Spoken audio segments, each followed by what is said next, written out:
Of course, we were learning that today's decision, a huge disappointment for Devon Bailey's family. We heard from the lawyer representing them tonight, and continuing our team coverage, News 5's Katie Blaze in studio with their reaction. Katie. Well, the Bailey family lawyer says the decision not only disappointing, but also not the least bit surprising. They say the system has been designed from the very beginning to make sure that the police officers who shot Devon Bailey were exonerated.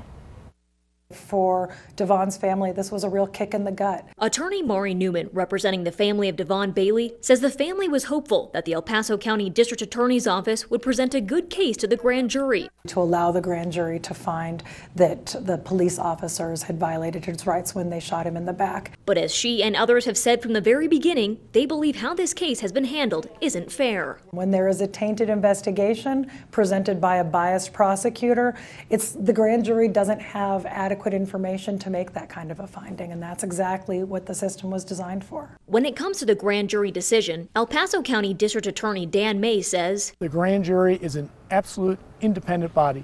This is their investigation. This is their report.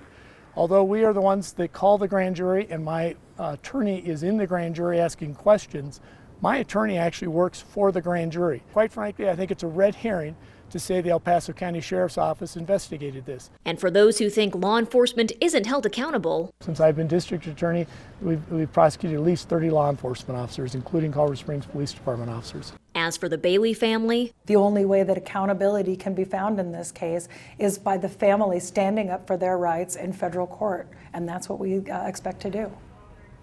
Well, friends of Devon Bailey also speaking about the grand jury's decision. One of them told me that the grand jury only listened to one side of the case and that this was a hit job from the very beginning. As Newman mentioned, she expects the Bailey family to take this case to federal court, and we'll keep you updated on that. Always watching out for you, Colorado Springs. Katie Blaze, News 5.